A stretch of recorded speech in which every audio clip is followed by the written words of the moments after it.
Hi, you guys. I'm just getting set up here. Give me a minute, and we're going to have a fun talk.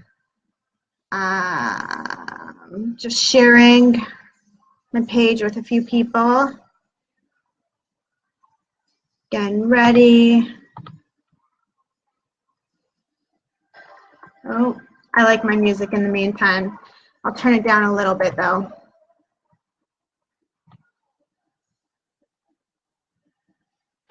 Okay, I think I'm almost there. I think Michelle's on. Hi, Michelle, if you're on. Oh, I gotta connect to Instagram. Forgot about that. Let's go live on Instagram. Yay. Yay, going live. Hey, Michelle. Okay, so I'm going to turn my music down. I just want to take a minute, or a few minutes actually, to share who I am, my experiences, what I'm doing. I think the term coach can be very broad and very unknown. It's kind of a new field, I feel like, for some people, and they don't really know what a coach does. So I just want to take a minute to share what it is that I actually do. And I'm going to share that. Hi, Andy. I'm going to share that by sharing some of my experiences. Hey, Mike. And then I'll share what I'm doing exactly. So my goal for this call is if I am able to help one person, just one person today by what I share, then I've done my job and I am going to feel happy and fulfilled. With that being said, my first 19 years of my life, I was depressed. I used to think that I didn't have a happy childhood, which is not true at all. But that was the story I told myself for a really long time. And I never felt enough. So there's one thing that stops us as human beings from moving forward, and that is fear. And that often shows up in two ways. It's either fear of not being enough or fear of not being loved. And that can show up in many different forms, but that is the root cause of them oftentimes. So from a very young age, I didn't feel enough. When I was 3 years old, for example, I had a nice, firm, big baby belly that I didn't lose right away with an outie belly button, and I was really self-conscious at that. At 3 years old, I had enough self-awareness to realize that I wasn't like other girls. Other girls didn't have an outie belly button with a big belly, so I must not be like them. Another example is I used to dance competitively. And if you messed up the choreography, the dance teacher would stop the music, point you out, yell at you, and then have you do it all over again in front of the class all by yourself. That's not the best form of constructive criticism, but that's what happened. And that happened to me a few times. So I had the story in my head that I'm not a good enough dancer, I'm not talented enough, I'm not good enough, so I might as well quit, which is hilarious because dance today is still one of my passions. I love it to death. But the story of me not being enough was enough for me to stop dancing. And this is a story I told myself all throughout my life. Growing up, for example, starting to date boys, I was scared to show interest in guys because I didn't think it was pretty enough, and I was scared that they wouldn't show the interest back. So I didn't want to get my hopes up. If guys did show interest in me, I had a reputation for being the small little girl with a nice body. I was a dancer and a gymnast, so that came naturally to me. And so I always thought that if the guy is showing interest in me, it means that he is only interested in me for one purpose. I think we can all know what that one purpose is.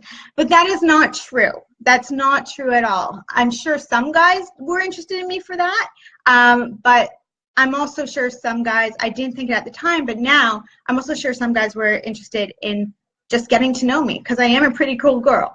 And so then when I was ready to date, I dumped the good guy, the nice good guy, who would treat me well, wasn't the hottest looking, but he was a really good guy. I dumped him in fear of what other people would think of me dating them. Isn't that insane? In fear of what other people would think of me dating the good guy, I dumped him.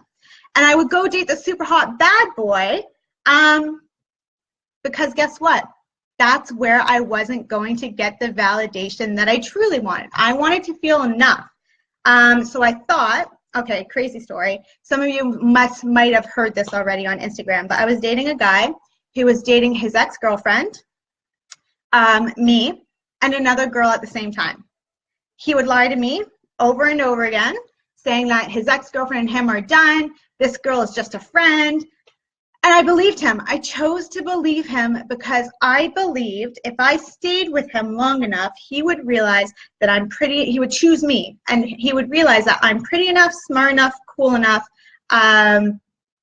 just enough overall. But ironically, it was the total opposite. It just broke down my self-esteem even more. And I was looking for validation in the wrong areas. And it's funny because he wasn't, I said he's the bad boy, he's a hot bad boy. He wasn't even hot. No, I look back and I'm like, what, who is this guy?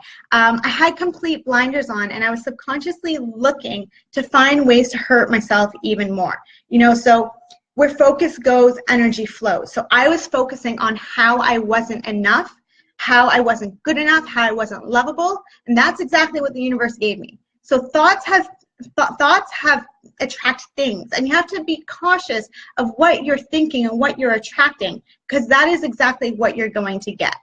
In the mix of all this, there were some things going on at home. Addiction is no stranger to my family. At 10 years old, I said I was never going to drink alcohol. At 12 years old, I said I was never going to do drugs. Now, we all have certain traumas in life, those major life events that shape our perception of the world, and I'm not going to get into all of those. It doesn't matter right now. I'm going to talk about the feelings that I had. So I said I was never going to do drugs or alcohol. Guess what? Obviously I did. When I was around 16 or so, my discomfort in my body and my mind was so large and uncontrollable that I eventually gave in to peer pressure. Again, it was because I wasn't feeling enough. Well, if everybody else is smoking and drinking, then I'm not cool enough if I'm the only one who's not doing it. And the thing is, I wasn't the only one. I just thought I was the only one. But I remember when I started doing that, I instantly felt better. Whenever I drank, whenever I smoked, I instantly felt cool enough, smart enough, sexy enough, talented enough, pretty enough.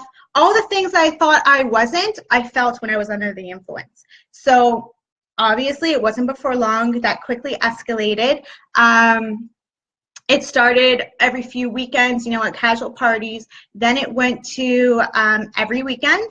Then it went to sometimes during the week. Then it went to every day. And then sometimes it went to all day.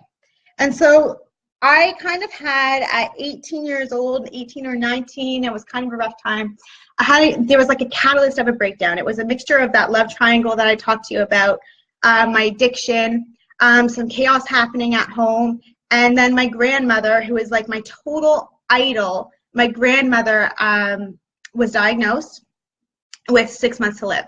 And so I knew that I could no longer run from my problems, and something had to change. So I was going to have to use a harder drug of some sort in order to make myself feel better. So I remember the day I was sitting in a room with a baggie in my hand of some pretty hard stuff, and I was looking at it. I was like, should I, shouldn't I, should I, shouldn't I? And I was scared. I was really scared of what would happen to me if I did this, because I could see where my life was going. And my life just kind of flashed before my eyes. I saw myself 30 years down the road as a mother, and who I would hurt if I continued my life this way. And I put it down. I decided that things had to change, but I wasn't going to do it that way. I had to stop drowning my problems out, because clearly that wasn't working anymore. I had to learn to love myself and not get validation from external sources. And I also had to trust that there was a different way. I had to trust that there was a different way. I didn't know what that way was, but I had to just put my faith out there and know that something was going to help me out, help me figure this shit out, because I certainly wasn't figuring it out on my own. So I decided to go to rehab. Now, rehab is whatever you make of it. I will say that. For me, it was a fantastic experience. I call it sleepover camp for adults. I think anyone should go, even if you're not an addict. I think we all deserve that time to go into a place where there's no distractions and you can really peel back the layers of your life, examine who you are, why you do the things you do.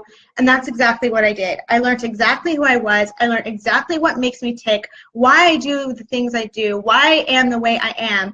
But most importantly, I learned that I was enough. I learned how to love myself. And so that was one of my biggest takeaways. That's when it all started for me, was how to love myself, realizing that I was enough. I remember this one time, sorry, I'm just going to take a sip of tea, because who doesn't love tea? It's called Buddha Blend. It's peaceful. I remember this one time in treatment, I was coming up to almost finishing my 30 days, and the director sat me down and he said, so you've made a lot of progress, but I think it'll be really good for you to stay another 30 days, so 60 days total. What do you think?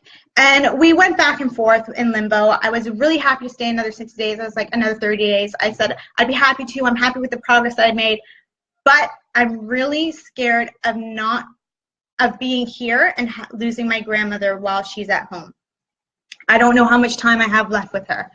So we went back and forth a little bit, and he said to me, have you ever thought that everything in this moment is exactly as it should be?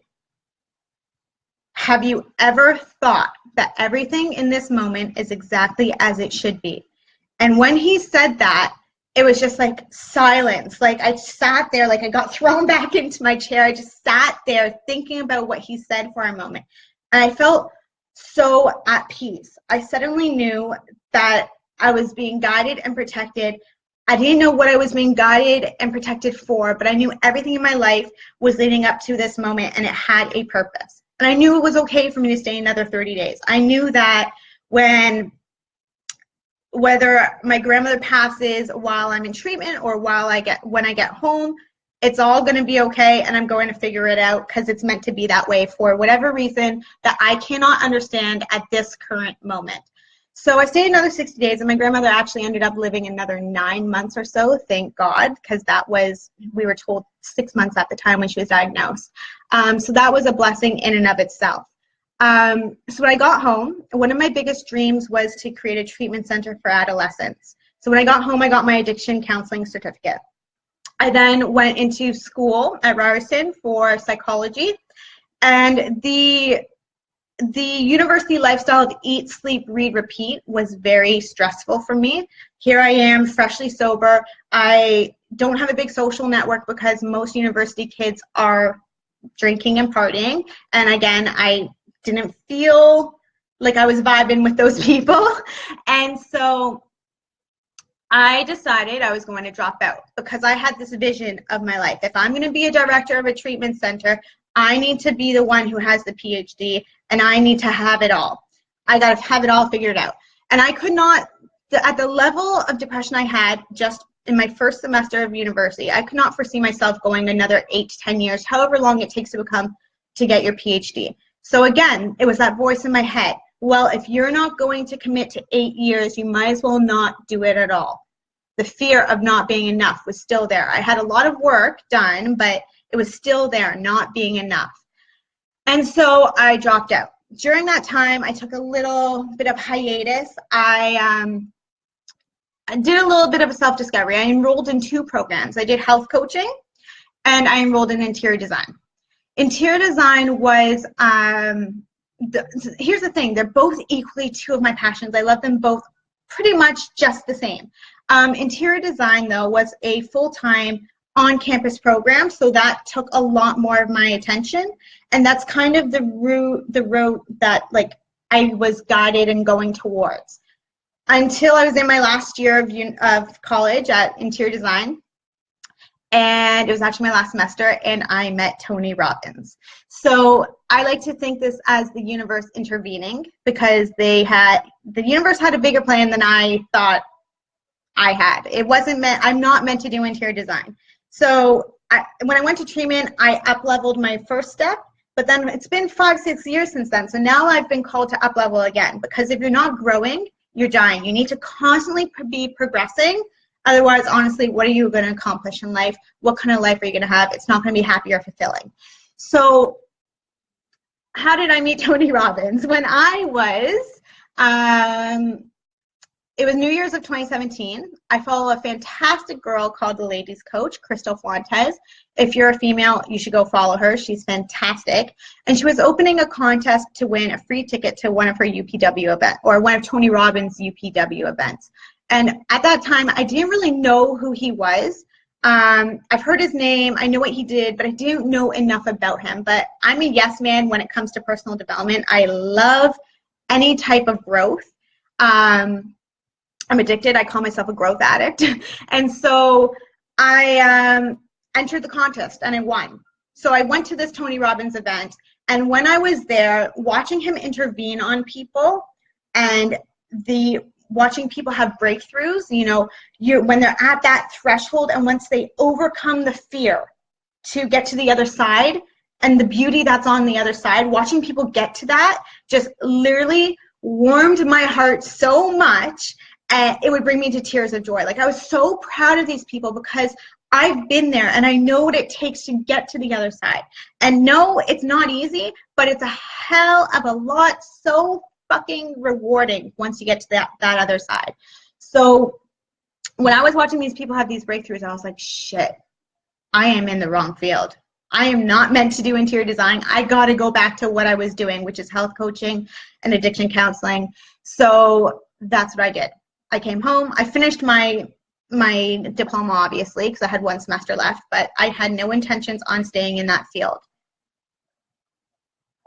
Since then, I was obviously posting, becoming a little bit more so active on social media.